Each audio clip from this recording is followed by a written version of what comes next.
To me, it is no longer an expectation to go to college. It is an expectation to figure out your path. Once you figure out that path, then you need to go achieve whatever success that path is going to take you to in whatever manner that is. And it might be college, but it might not be college. And it's our job to get on board with that, support it, and equip them with the tools to be successful.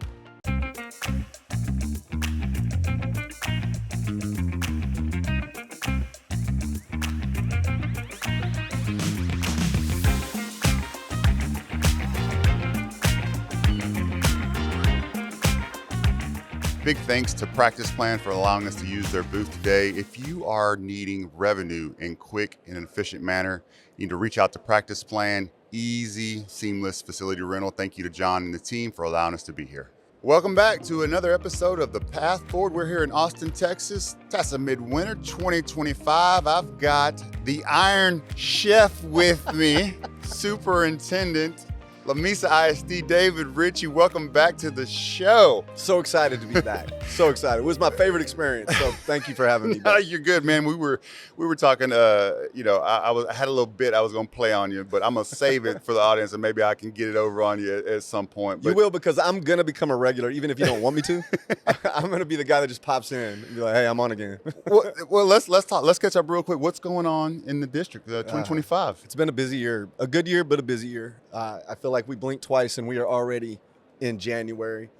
Lamesa just goes. I would think that's the same with every district. People that come through Lamesa, they ask how it's going. I'm like, Lamesa's Lamesa. Yeah. We have wonderful people, but we got to share problems. But I know I am just like every other superintendent. Everybody has problems. We just have different problems. That's exactly right. Hey, at least I'm living and breathing and fighting it, and that's a blessing. So I'm good to go. You know, I want to talk a little CTE because that's one of my passions, and I know you guys have good programming there. And it's more of a philosophy question. Is, shouldn't we be switching up how we message and brand CTE as opposed to, all right, it's for all those that are not going to college, here's your choices. And I believe we should be saying this is what the need is now for workforce, and CTE is just as valuable, if not more valuable, at times than some of our university options. I would say in my area in West Texas, it is definitely more. I grew up in Sweetwater, where it was either you're going to go to college or you're going to go do something else, and that something else was left up to our imaginations. And it's funny you said that, because we had a CTE community tour. We're in our third year of a very nice CTE facility. Mm-hmm. When I inherited the superintendent's job, I always give the analogy that we were treating it like a fancy elective. Yeah. And we've tried to switch that narrative, because I think it will change not just Lamesa ISD. I think it's going to change Lamesa, Texas. I think it changes the culture of the town. And they're equal playing fields. I'm very proud of my kids that go to college, but I'm just as proud of mine that can go get that welding certificate or can get that cosmetology certificate or that CNA certification. Our goal is to turn our kids loose so they can be successful in whatever path they choose. And I think, and I might get in trouble for saying this, I think CTE is one of the many places that the world of education sometimes is not caught up with where the real world is at. Because the real world, you can make probably more money going to a lot of these paths than you ever will going to a 4-year university. And my goal is to cater to every kid. I want every kid to walk across our stage with a high school diploma, but I do not want that to be the high point of their life. And then I want their path to be A, B, or C, but I want to have equipped them for whichever A, B, C they choose. Yeah, you make a great point about not only the earning potential, but the startup of your life as an adult. And what I mean by that is, you go to college, and college was great for me, and I would say it's a great option for kids. But there's also the debt that sometimes comes 100%. With that, and so you take where we're living, how our current era, and you go to college and you have $70,000, $80,000, $100,000 in debt, and then you come out, you are way behind because the cost of living has gone up. The cost of everything has gone up. So it used to be a struggle when the economy was not so cost explosive as it is now, but even more so, it's like you're having to wait 15 years to even have a chance 100%. At buying a house, where these highly skilled jobs, and we thought of our generation, it was like you're in your wood shop and you're making ashtrays, and sometimes parents Still have my little rotating bookshelf I made. Still have it. my lazy Susan, the Yes, sir. Dolph man.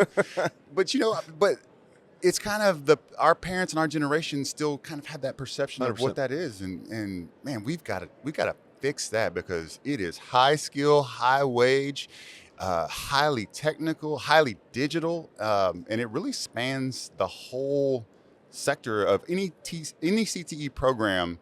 There's opportunities, and we just got to get wrap our mind around, how do we make sure our parents are aware 100%. Of that's not an option for one branch of kids or another branch of kids. Like, that's a great option for anybody. And that's why we did the whole community, because, like I said, it's in its third year. Yeah. But I don't think 70% of my community's ever even been inside of it. And we're not that big of a community. And that, in my opinion, is our district failing our Right. community. And so we had them all, and we had the kids show it off. This was not come see it and listen to an adult tell you about it. It was come see it and watch your kids working and showing you what they're learning and what they're going to take out into the world and be every bit as successful as I am as a superintendent. And you talked about debt. I have a hard time looking at my own two sons. Yeah. I mean, to me, it is no longer an expectation to go to college. It is an expectation to figure out your path. But once you figure out that path, then you need to go achieve whatever success that path is going to take you to in whatever manner that is. And it might be college, but it might not be college. And it's our job to get on board with that, support it, and equip them with the tools to be successful. So you said your own kids. So my daughter yesterday is texting me. They're going through, she's a freshman in high school, and they're going through course selection for next year. And she's like, Dad, will you take a look and tell me, what your opinion is? And so immediately I go to what I've always learned and what my own kind of mental block on it. And then I stopped myself, like, hold on, let me reframe how I'm thinking about this. And the value of, I said, you need that architecture course. That's what you need to take. We're not going to do things to have a GPA game or try to, let's not worry about that. Let's worry about, what do you enjoy and what's going to make you employable, right? And if you want to go to college, that's great, but let's leverage our options here at high school as much as possible. And so we made some different choices that I probably would not have made 2, 3, 4 years ago. Absolutely. And sure wouldn't have been made for you. No, back in the day. No. I was like, if you ain't going to college, then it's. What are you going to go do? Yeah, exactly. And that's a shame. And I think we're getting out of that mode to some degree, but there's still a lot of stigma. As if it's those kids, right? And you got to educate not just the community, but just your own staff. Sure. And our kids. Again, like I said, it was seen as a fancy elective, and you know the financial gain that schools can also get from it. So we were failing in so many ways. But since then, I've really tried to talk to my kids. We offer, and we're a 3A school of 1,503 kids. We're not huge. Mm. But we've got 4 schools around us that are constantly picking off our kids. Mm. And that was another reason when I got the superintendent's job. To me, that is a magnet. That is if we will shine a light on that, a lot of those kids that have left, they don't have these opportunities at these other small schools. It'll bring them back. That's absolutely. And it's slowly, it has definitely not been a waterfall. It's been a trickle, but we have started to see some of them come back. But you also got to listen to the kids. And we offer, culinary, cosmetology, law enforcement, welding, construction. But I'm listening to them like, what else do you need? So in our cosmetology, I had some guys that wanted to be barbers. Yeah. So I sent my cosmetology teacher to get certified to do that. We got to listen to our kids because they're our audience and they're who we're serving. So we got to make sure we're serving them with the right purposes. You're absolutely right. And my son has been asking me about, he's into, hey, Dad, I think I want to cut hair. I was like, well, I didn't go to a barber for a long time. Everybody in high school, we all cut. Yeah, I was carving. Herman McCann, I ice cube in the back of his head, but it did not look good. I was getting the edge up before every game. Absolutely. But it was at somebody's house, and you just kind of picked it up. So you're right. That listening to the kids is absolutely critical. I want to throw a couple of ideas that I've heard in the last couple of days here and get your take on them. So my buddy from Northwest ISD was talking about CTE, but also talking about the struggles for districts in terms of finance. Absolutely. His thought and some things that they're working on is, what if we really leverage? We've got a great florist CTE, pathway. We've got photography. We've got a robust culinary. What is preventing us from putting on an event or being a service provider for a wedding or doing any of those That's things? a great idea. And I thought so too, and that's why I was sharing with you. But there's always I've heard some districts they do. We'll change oils for teachers or some districts have haircut. But if you kind of package some of that stuff to bring in some revenue and really drive the awareness, because now you're providing the service to the community, it's just a different kind of feel. So any thoughts on Yeah, on well, that? I haven't thought to that level. We have our construction and our welding, and we do some electrical in that construction. And I have told them, I think it's time we start branching out and helping the community in their own homes. But we went to see Roscoe, who, CEN, they were the first. Growing up in Sweetwater, Roscoe was 8 miles away, and they were the first early college that I was aware of as a young kid. And so when I got this job, I took my whole staff down there because they run a veterinarian clinic, and they do all these things. And they took us on a bus downtown to the square, and they teach their business class at an actual shop downtown. Yeah. And when the doors open, it doesn't matter if they're in the middle of teaching, they stop talking and become business owners. And they go help the customer. And That's awesome. And so we took that because when you pull into Lamesa, I always ask my staff, if you want a Golden Tornado jacket, shirt, hat, where are you going? Nobody knows. I know you go to United or CVS, but I only know that because I go there for groceries. Right. Or what if we had the Lamesa Golden Tornado store where all of our CTE were supplying it with things that we know our community could be proud of, and then let our kids run it. And it's not to the level, I really like what you said about figuring out ways to package it all and serve, but it's a start. Yeah, absolutely. It's a start to get it noticed and to get our community excited, because I want our kids to be able to be driving around Lamesa and say, I built that. I had a hand in putting that together, because I just think, again, it changes the culture of the whole town. I think what we're going to start seeing is school districts developing pieces of their own self-sustaining kind of ecosystems, Absolutely. right? And if we don't, in rural Texas, we're in trouble. You're absolutely right.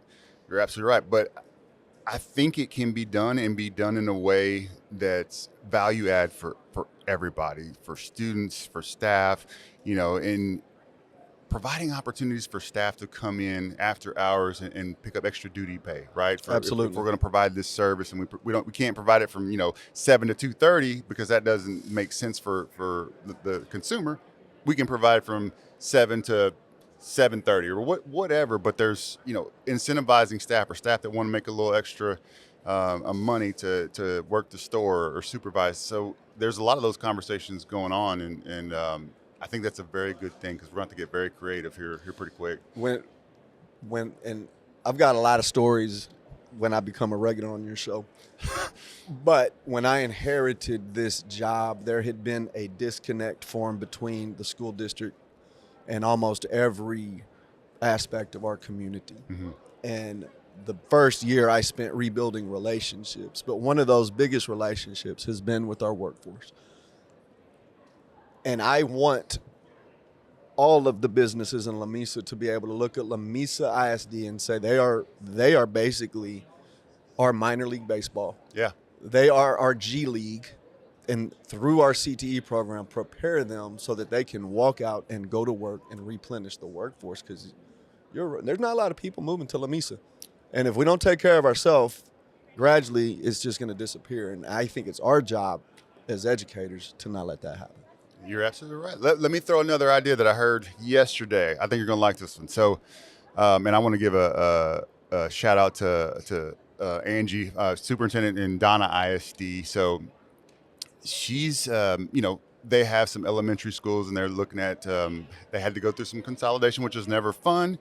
But man, she turned it into a win for her community. So the elementary kids, she spent a lot of time getting feedback. What do the kids want? Because she was losing some of the elementary kids. Secondary kids, they're fine because, they have the resources, the access. They weren't losing the secondary kids, but the elementary kids. Listen to the kids, listen to the parents, and the consensus was they wanted more sports, more activity, more Little League and Pop Warner. So she took that feedback and they are opening a sports science elementary.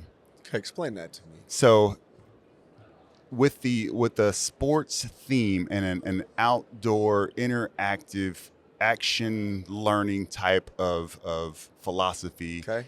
and you're pairing that with your math and your science. So in my mind, I'm envisioning like you got the little mini turf football field and you're doing math problems as the kids. This is How just my mind. awesome would that be? It's just my mind going wild when she's explaining this to me. I'm not trying to advocate for that, Angie. So don't hold me. No, but that makes sense. But in there was the such a sports great- world, solving problems. Exactly. And so now you create, you're giving the kids what they're asking for. You're creating these sports activities that are helping with the learning outcomes. And the kids that, either are turned off by, they don't like to sit, they don't like whatever. Now they're learning because they're enjoying whatever they're doing. And there's so many applications. That's the true definition. And I said it earlier. I think education is, and I'm a kid of educators. I will be an advocate of it till the day I die, but I do think we don't stay up with the world enough, and we are still trying to force a generation to learn like we learned. Yeah. Even in some of the classrooms, I get the privilege of going to talk to staffs, and teachers still freak out if a kid needs to stand up. And I said, but if the kid stands up and he's still learning, that's okay. Yeah. To me, that takes it to a whole another level. Yeah, I was just blown away. And I was just, my mind was going wild, and I was just so excited for her and her community. And her board president swung by today, and I was like, man, you're not going to tell me that y'all got that going? He goes, what do you think? I was like, I want to go see that. Oh, that's what I was like. It blew me away, and what a great idea and way to innovate to serve your kids, man, and to retain your kids and to give them, a great reason and great opportunity to come to school and participate. All right, I got another crazy one I want to throw at you. So, like all districts, I'm sure you guys take time looking at data, analyzing data. Absolutely. Like we're all doing that forever, right? It feels like that's all schools do, because you got to know where your kids are and you got to forecast where they're going in terms of accountability. You know who does data, I think, better than almost anybody? I do not, but if you tell me, I'm going to call them. Sports. Oh, yeah, scientists, 100%. Sports scientists. 100%. I can't argue with that. And I got fascinated and I started watching some videos and some different companies that serve, the universities, the professionals, and just listening and looking at what they're doing, how they're doing, and how quickly they're getting information to make, adjustments either at timeouts or at the end of the quarter or at halftime or whatever it may be, and the speed of it.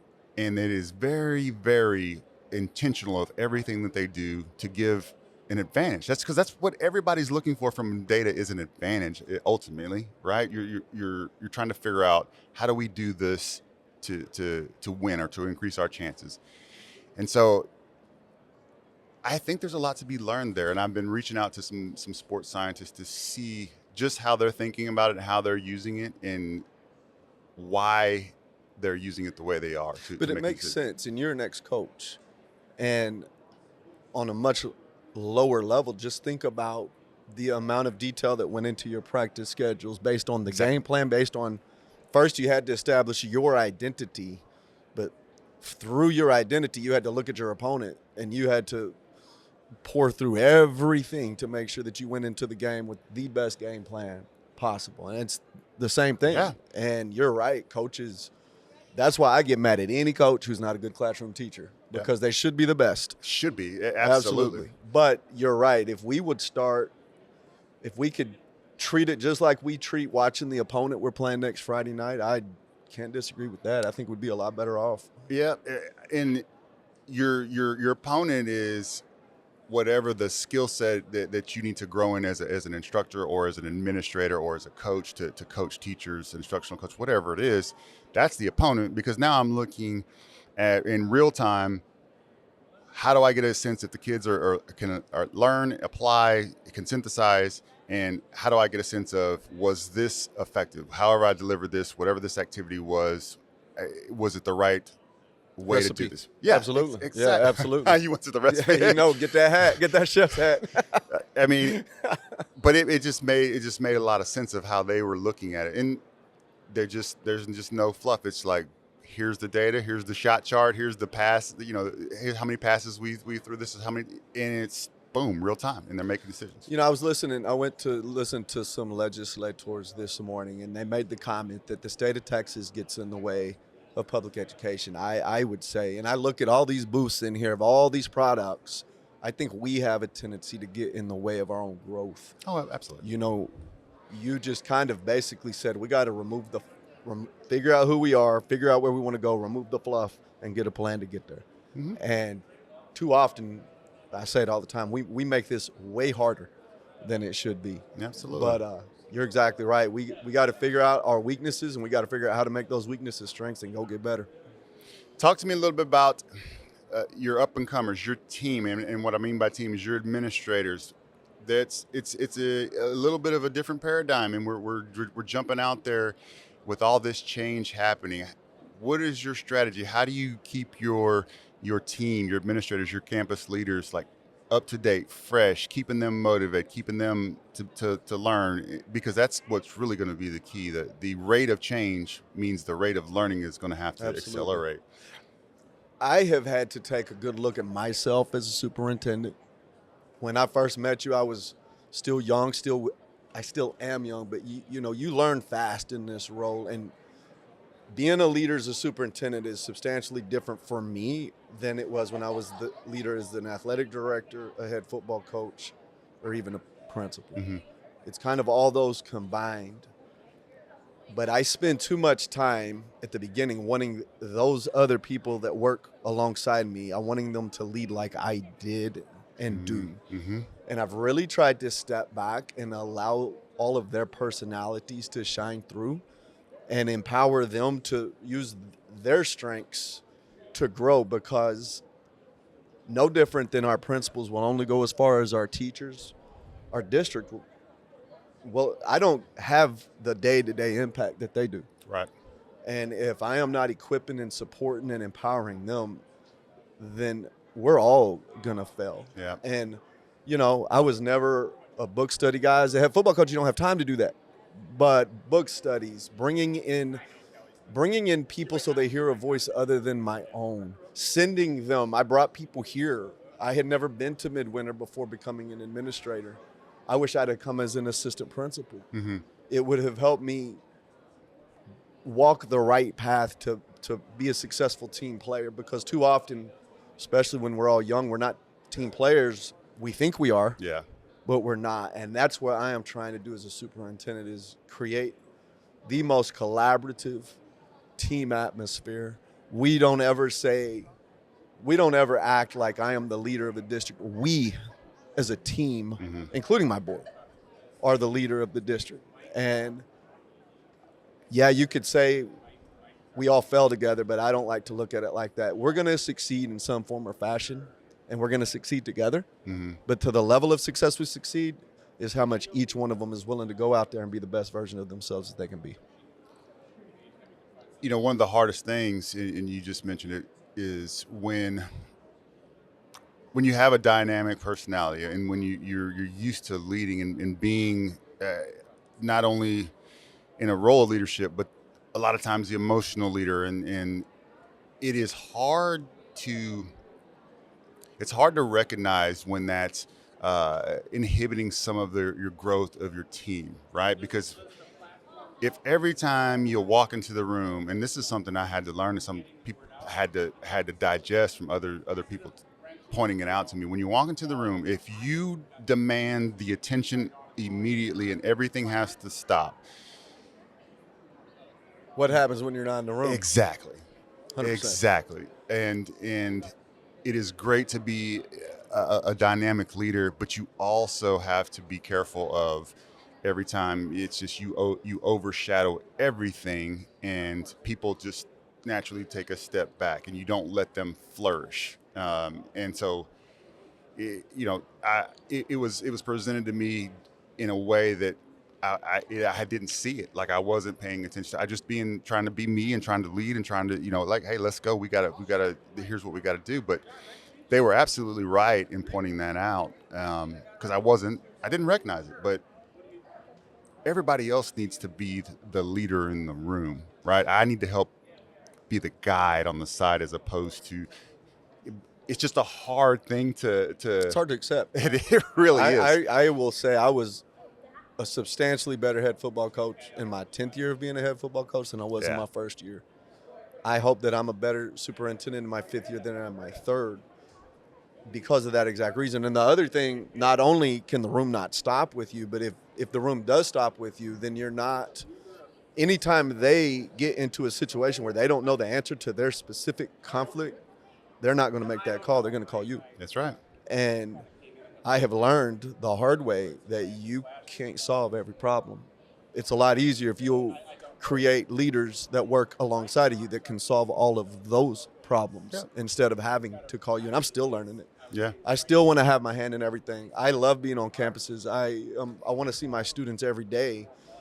But as I said a while ago, I'm having to learn to be a different leader. I do have to take a step back. I still want the best relationships, but they got to know that it's their campus or their department, and I trust them to go be them. You're going to fail, and I want you to fail, but when you fail, learn why you failed, and then go try again. Yeah. And that's what, if I'm going to be successful as a superintendent, that's the kind of atmosphere, culture that I'm going to have to create around me. Well, I commend you because just the self-awareness of those things is critical, and you get a little experience and you have some great people around you, and you start to understand that you're trying to create the right type of leaders around you that are self-sufficient and that you're guiding. And then when you walk out of the door, everything still flourishes. You never want to walk out of the door and everything falls apart because you didn't help anybody, you didn't grow anybody if it falls apart when you leave.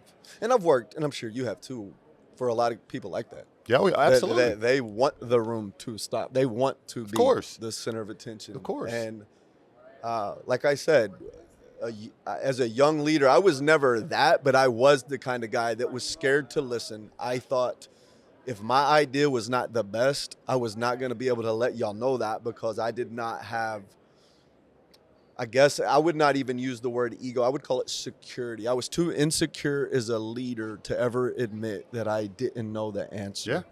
And man, now that I am 50, I forget how old I am. I always have to ask people, what year is it? Because I'm getting on up there. But I have learned that the best leaders are the ones that know they don't have all the answers. That's right. And they surround people in the room that can help them find the right answers. And then you go put those into play as a team. Yeah, the craziest thing, like when you're a young leader, sometimes you look around the room and you see somebody that's everybody talks about it being a great leader, but they don't seem, you don't see it, you can't feel it. You feel like, man, what are they doing? They're just kind of hanging out. What you don't see or you don't recognize is they've just empowered all their people. 100%. Right. And so it doesn't resonate because you feel like, oh, they should be up and doing, like you should be. No, they've got the right idea. They understand. I just empowered all my people. I don't need to do all of that. So some of those lessons, hopefully the next generation learns quicker than I did on those. But I tell people all the time, try to learn from the people that came before you. But then I look back at myself and I didn't. I had to make my mistakes. To some degree, you gotta let them roll. To some degree, see what happens. You do. All right, take us out on this note. Next 2 years, Lamesa ISD will achieve what? Small scale, I want Lamesa ISD to once again become the lighthouse of Lamesa, Texas, and Dawson County, which it should be. It's the biggest school in the county. I grew up in Sweetwater, and that small town feel, everybody in town knows what's happening in Lamesa Independent School District, and they're proud of it, and they want to be a part of it. That's on the small scale. On the big school, on the big scale, you know, I get to come talk at places, but I don't get to talk about who Lamesa ISD has become. I want people, like you talked about your friend at Donna, I want people to hear what we're doing in Lamesa and say, I want to go visit that. I want to go see how they got that group of 83% low socioeconomic, 62% at risk. I want to see how they got that group to become the winners that we all believe they are in life. Yeah. And if we can get to that, and we are known for that, then I think I can look in the mirror and say that I'm doing what God has me here to get done. I love that, man. I respect the heck out of that. You may have convinced me. Maybe you do need to be a reoccurring guest. I'll just walk behind if I'm not. I'll just, you know. You got next time you bring the chef's hat in like that. Yes, sir. You know, that Iron Chef, like that apron that they got with all the knives. Don't bring the knives, but you know yes, sir. all the Yes, cross I appreciate you being here, man. Just I'm very excited for you. I'm excited for your district. I know you're working your butt off. And if there's anything I can ever do, if I can help bring resources or CTE or yes, connect you with people you saw across the state that's like, hey, man, you know, can we check that out? Just let me know. I definitely want to go to Donna and I'm see telling this you, man, school. I was blown away. So shout out to Angie, her team, man. That's Yes, just sir. unbelievable. Thank you for what you do. And thank Absolutely. you for having me. You got It's a privilege. You got it. And for all those out there, if you like what you see and you like what you heard, like, subscribe, share, and comment, and go check out Lamesa ISD, the best mascot I have heard yet by far. Golden Tornadoes. There you go. Lamesa Golden Tornadoes. If you come to see me, I'll give you a hat, GT, and you can wear it everywhere and be proud. See y'all next time on The Path Forward.